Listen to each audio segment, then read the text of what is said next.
спорт сонирхчдын бас анхаарлын төвд байгаа. Ер нь их хүчтэй сонирхолтой тулаан болов гэсэн жин 71 кг-ийн зохиогдно кикбоксинг төрөл. Энэ одоо лоу кик гэдэг дүрмээр. За лоу кик дүрм гэдэг бол гар хөлөөрөө өрсөлддөг кикбокс гэж ойлгож болж байгаа бол бас дотроо бас ингээд задлахаар бас нарийн хид хідэн төрөл байдаг да кикбоксинг. Тэгээ лоу кик дүрм бол хөл гарын чөлөө товтлогооноос гадна доогуур өшгөлж байгаа бол өвдөгнөөс доош довтолж болдог. Тэгэхээр одоо юу гэдгийг дашаанаас өвдөгний хооронд довтолж болох нь шүү дээ. Энээс дээш хөл гарын чөлөөтэй. Энийг бол лоу кик дүрм гэж байгаа да. Энэ бол өөрөөсөө олон улс дэлхийн холбооны дүрм дөр орчихсон ийм дүрм зөвшөөрсөн. Энэ дүрмээр Мишель кикбоксийн тамирчин Жавхлан, за Леопард клубын тамирчин Сумята өрсөлдөх байгаа. За мото боксын бас хамгийн одоо сонирхолтой одоо болох болов гэсэн тоглолтууд 51 кг-ийн өрсөлдөх байгаа. За энэ хоёр өрсөлдөх тамирчид бол ирсэн байгаа. Араа 12 энд гараад тусаа. За 100 за би ата хоёр өөдөөдөөс ингээд хараад бас миний урд ирээд машин дээр тэд сэтгүүлч рүү хараа. За. За тэгээ энэ хоорондын ясын тамирчдыг танилцуулчих. За Улаанбаатараас Наранбаатар гэж одоо мэрэгжлийн боксын дэлхийн аварга манай Тэмбэр үүсгэн байгуулсан Эв найрын хүч гэж клубын тамирчин. За тэмцээнд дасгалжуулсан багш инх дэлхий. За Наранбаатар бол биенжийн 51 кг. За бие өндөр метр 57 см ийм тамирчин байна. За Хөхүүлэнгаас Мишель кикбоксийн тамирчин Мегмөрсүр байгаа. 1991 онд төрсөн 51 кг жинтэй. За 2006 оноос Мишель кикбоксыг хичээлж ийсэн. За хэд хэдэн одоо тулаанууд орж амжилт ялт байгуулсан. За мөн 2008-аас 2009 онд Тайланд улсад мутаан одоо чиглэлээр тусгайлан одоо бэлтгэл сургалт хийсэн ийм тамирчин байна. За нийт одоо мэрэгчлэр ингээд 5 тулалдсанаас 4 удаа ялт байгуулсан байгаа.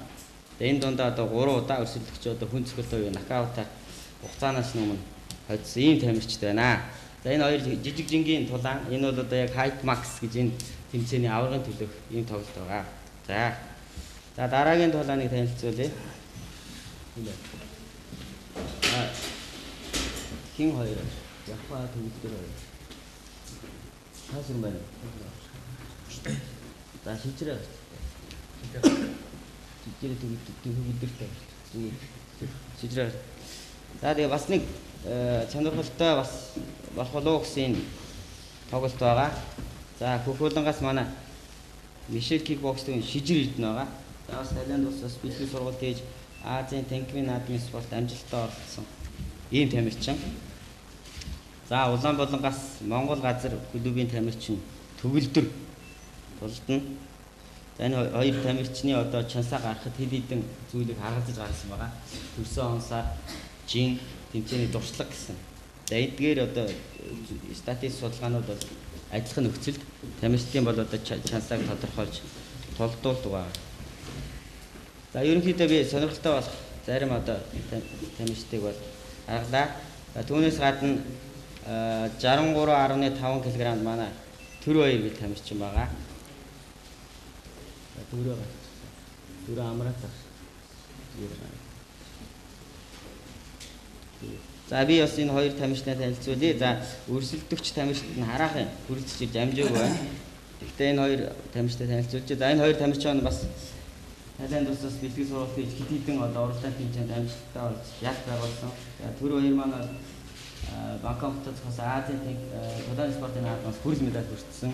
За мөн одоо энэ 11-р сарын 22-нд Оросын холбооны улсын Якутск хотоос зохиогдох Азийн авраг цолны төлөө Оросын холбооны улсын тамирчид өрсөлдөхөөр гэрээ байгуулсан ажиллаж байгаа ийм тамирчин. За мөн одоо 10 сарын 30-наас 11 сарын 8-нд Вьетнам улсад зохиогдох Азийн танкмын спортын наадмад Монгол улсад төлөөлөн 64 кг-ийн өрсөлдөх өөр бэлтгэж байгаа тамирчин. За амар төвшингийн хувьд бол ерөөсө 2009 оноос энэ жилээс хичээсэн. Бидний одоо 10 гаруй хичээлж байгаа мөртлөө Вьетнам зохиогдсон Азийн танкмын наадмын их болох тэмцээс хүрэл медаль хүртсэн ийм залуу тамирчид байгаа. За энэ одоо залуу тамирчдын тулаанууд бас их сонирхолтой болох хаа гэж нэршсэн үзэж байна. За бидний одоо за ихний асуулт амрын сэтгүүлээс амрын сэтгүүл намын одоо бас кикбоксинг манай шиг үүсвэрийг асуух гэдэг амрын сэтгүүл намын тоглоомыг хизээ тогтох энэ тулааныг бас үзвэл наа. Би өмнө хүртэл хэлсэн байгаа. Наран дуул тамирч өөрөө санал тавьсан байгаа. 2 жилийн өмнө хүртэл надад санал тавиад би саналыг хүлээж аваад Японд наран дуул тамирчид жинд 70 ил баг дээш 10 ил өсч туулсан байгаа би. Наран дуулын саналыг хүлээж авч. Тэр үед би нэг алсан байгаа. Энэ удаа дахиад санал тавьж байгаа. Тэгтээ би саналыг хүлээж авахгүйгөө 2 болол тавьсан байгаа. Нэг нь яг том боцоо тавья гэсэн байна шүү дээ. Яг тэрүүгээр энэ сан байгуулад энэ тамирчид болон тий одоо энэ бас оюутнууд байна шүү дээ. Тэднээсээ бас сан юм үзүүлэе гэж одоо тусламж. Тэрээр тийм боцоо тавихгүй бол доош миний жинд хасгаад байна. Өмнө би өөрхөн жинд өгсөж тоглосон. Миний энэ удаа миний жинд хасаад ороод ирэх юм бол би хүлээж авнаа гэж хэлсэн байгаа. Тэгээ наран дуул тамирчнаас одоо ямар санал ирээгүй байна. Тэгээ одоо өөрөө саналаа хэлэхгүй бол би мэргэжлийн тамирчин. Оны эцсээр дараа жилийнхаа бүх хуваараа гаргацдаг гэрээ идэг болохоор энэ жил багтаж ихгүй ирэх жил би бол завгүй болсон гэж байна. Тийм болохоор бүх наран дуул тамирчнаас шалтгаалж байгаа. Тийм үү. Тэгээд одоо Монголын кикбокс тоглоомын спортын холбоог одоо манай спортын холбоог хэлээд авах олон жилийн яваад тэгээд одоо дөрөс заагаад азийн тооны наадам заагаад кикбокс тоглоомын спортын холбоог амжилтмаа тэгээд одоо энэ тийм хэмжээний наадам телевизэн удаа хийсэн програм үзүүлээд авчихсан. Тэгээд өндөр бас холбоог чинь ямар нэг холбоог шинжлэх сайн хэмжээний програм хийсэн спортын холбоог хийсэн. Яг энэ хоёр болгонд бас үзээд авах аль нь яг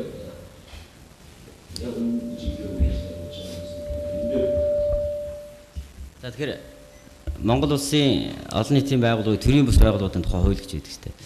Төрийн бус байгууллагуудыг зохицуулах тухай.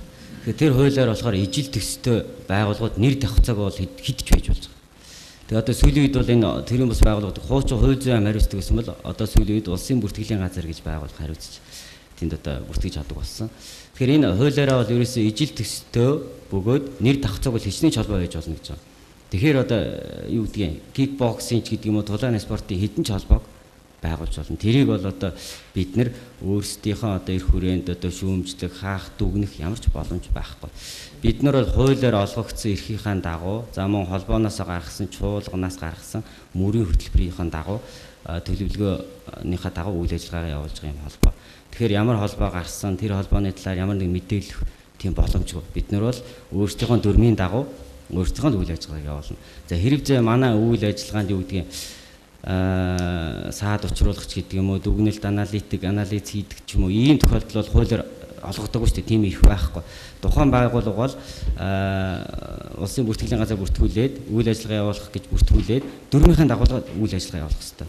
Тэгэхээр тэр дүрм нь одоо ямар байдгийг би сайн мэдэхгүй байна. Одоо ижил төстэй байгууллагуудын тэр дүрмийнхээ дагуу л одоо явж байгаа. Манайх ч гэсэн өөрийнхөө мөрийн хөтөлбөр дүрмийнхээ дагуу одоо үйл ажиллагаа явуулж байгаа шүү дээ. Манай бол мөрийн хөтөлбөр дүрмд бол кикбокс спортыг Монгол улсад хөгжүүлэх, сурталчлах гэсэн ийм л зорилго байгаа. Энэ зорилгын дагуу л одоо үйл ажиллагаа явуулж байгаа юм байна. Танах бусад холбоонуудтай одоо хэр уялдаа холбоотой ажилтیں۔ Тэгээд мөн одоо яг одоо бүх тамирчтайгаа чансаа гаргасан рейтингийг гаргасан зүйл одоо байгаа албан ёсоор одоо жишээлбэл одоо мэдээж бол Таиланд бусад тулааны спорт хөгжсөн орнууд бол одоо тамирчны чансааг нь гаргаад одоо тэрдгээр тамирын тамирчин чансаа хагуулах тулааныг хийдэг. Сая